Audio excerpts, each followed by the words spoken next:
Firman yang meneguhkan tentang Tuhan adalah penghiburan dalam kehidupan kita.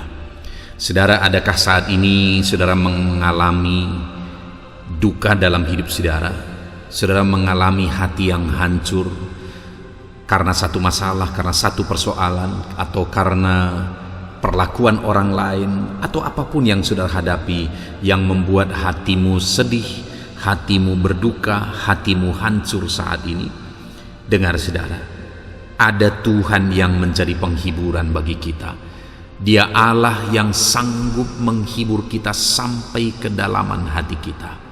Terkadang orang lain bisa memberikan penghiburan, bisa memberikan kata-kata penghiburan bagi kita, tetapi sesungguhnya hanya Tuhan yang sanggup menghibur sampai kedalaman hati kita. Itu sebabnya saat ini saudara, biarlah ayat-ayat firman Tuhan yang akan kita renungkan di dalam video ini meneguhkan saudara. Biarlah ayat-ayat firman Tuhan ini menjadi penghiburan yang menghibur dan menguatkan hatimu yang sedang hancur saat ini. Kita akan merenungkan 6 ayat firman Tuhan tentang Tuhan adalah penghiburan di dalam kehidupan kita saudara. Ayat yang pertama adalah dari Yesaya pasal 66 ayat 13. Demikian firman Tuhan. Seperti seseorang yang dihibur ibunya, demikianlah aku ini akan menghibur kamu. Kamu akan dihibur di Yerusalem. Saudara, orang yang paling mengerti untuk menghibur kita di dunia ini adalah seorang ibu. Itu sebabnya untuk kita memahami bagaimana Tuhan menghibur kita, Dia memberi satu contoh. Dia memberi satu gambaran bagi setiap kita bahwa seperti seseorang yang dihibur ibunya, demikianlah aku akan menghibur kamu, kata Tuhan. Kenapa saudara? Karena ibu yang paling mengerti anaknya. Dan sebenarnya jauh melebihi dari seorang ibu bisa menghibur anaknya. Tuhan memberikan penghiburan jauh melebihi dari itu. Kenapa saudara? Karena Tuhan yang sanggup menjamah sampai kedalaman hati kita. Seorang ibu masih tetap terbatas dalam menghibur anak-anaknya. Tetapi karena di dunia ini seorang ibulah yang paling mengerti menghibur anak-anaknya saudara, maka firman Tuhan ini memberi contoh bahwa seperti seorang ibu menghibur anak-anaknya, demikianlah Tuhan akan menghibur kita, orang-orang yang percaya kepada Dia. Tuhan menghibur setiap kita saudara. Dia sanggup menghibur kita sampai kedalaman hati kita. Itulah Tuhan. Saudara, satu kali saya mengalami satu masalah dalam kehidupan saya. Dan pada waktu itu, masalah itu saya belum tahu. Tetapi masalah itu adalah masalah saya. Tetapi saya belum tahu, tapi ibu saya sudah duluan tahu. Dan pada waktu itu saudara, saya sedang ada di luar rumah.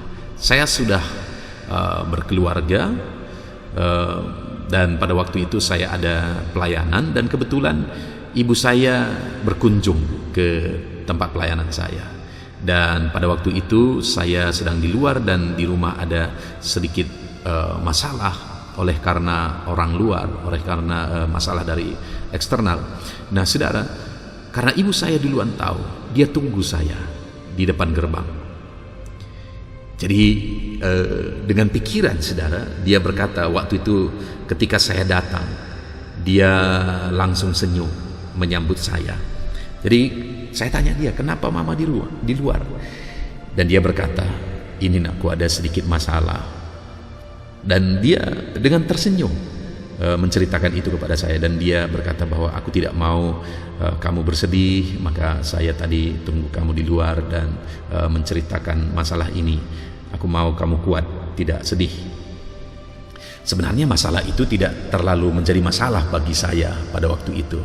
Tetapi itulah hati seorang ibu saudara. Dia tidak ingin anaknya sedikit pun bersedih.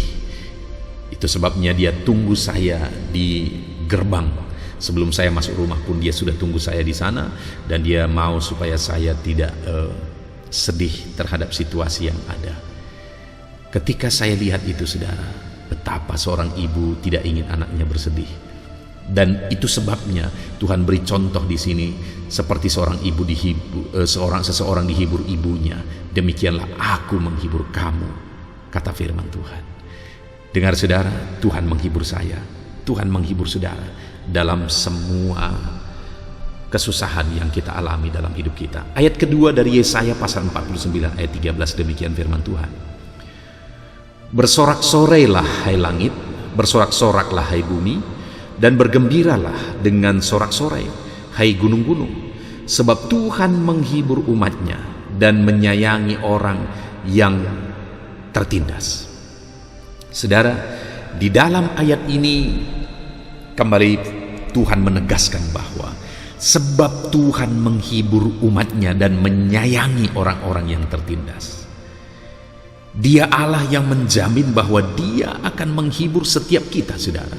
Dan kalau kita mengalami tertindas, diperlakukan tidak adil, dengar, Dia berkata bahwa Dia akan menyayangi kita dan menghibur kita. Dia menghibur saya, Dia menghibur saudara. Dia menyayangi setiap kita dalam masalah persoalan yang kita alami saat ini, dalam beban berat yang menindih hidupmu, saudara. Ada Tuhan yang menyayangi kita, ada Tuhan yang menghibur saudara. Itu sebabnya sekalipun bebanmu berat, bebanku berat, sekalipun badai menerpa kehidupan kita saat ini, firman Allah berkata, bersorak-sorailah, bersorak-soraklah, bergembiralah, sebab Tuhan menghibur umatnya. Mari kita tetap bersyukur kepada Tuhan. Mari kita tetap bersorak kepada Tuhan, karena Tuhanlah yang menghibur kita, umat-umatnya. Karena Tuhanlah yang sanggup menguatkan setiap kita, umat-umatnya. Dia menyayangi saudara, Dia menyayangi saya, Dia mengasihi saudara, Dia mengasihi saya. Dia menghibur kita dalam semua tantangan yang kita hadapi di dalam kehidupan ini. Tetaplah bersyukur kepada Tuhan dan bersorak-sorai, memuji, meninggikan Tuhan dalam segala situasi.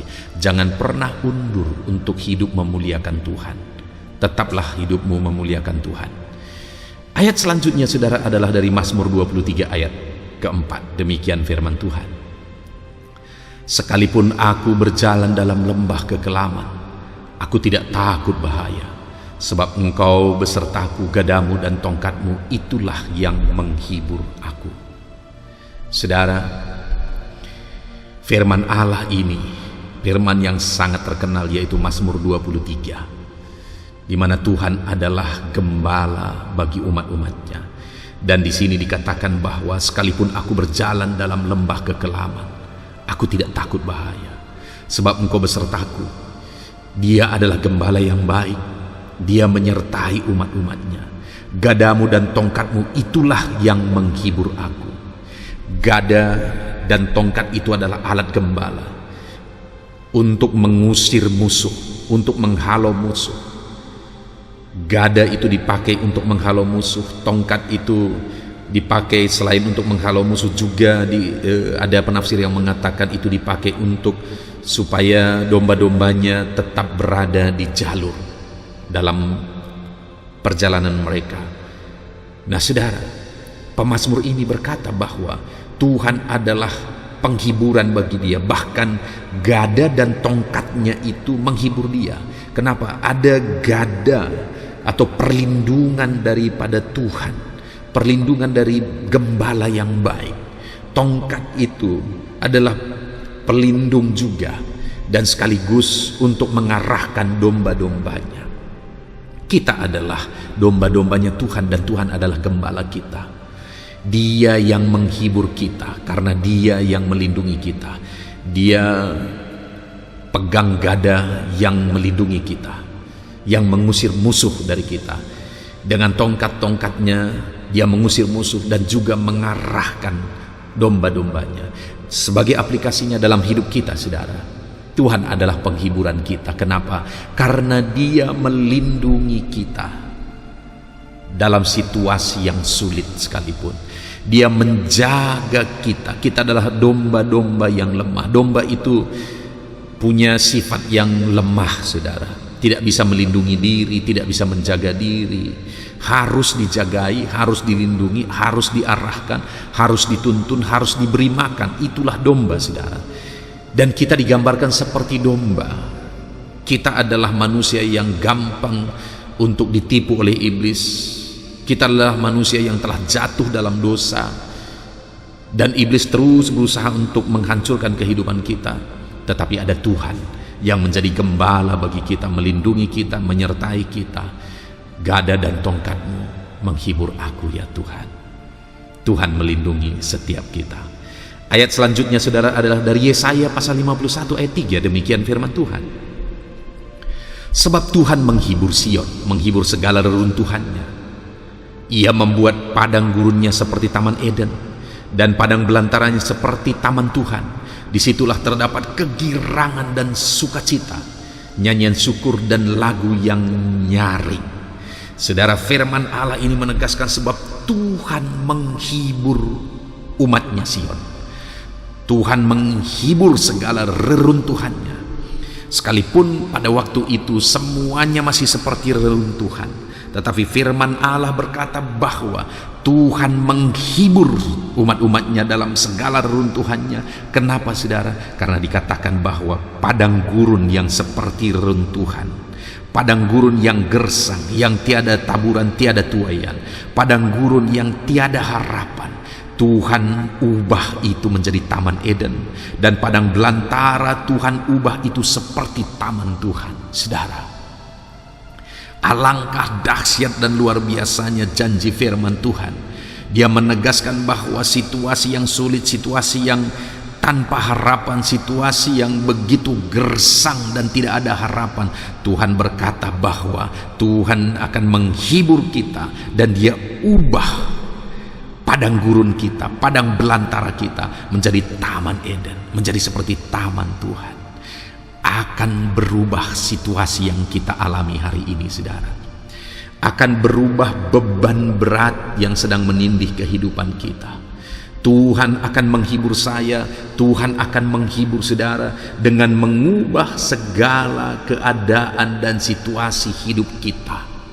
Dia ubah semuanya 180 derajat, saudara. Padang gurun menjadi seperti Taman Eden, padang belantara menjadi seperti Taman Tuhan.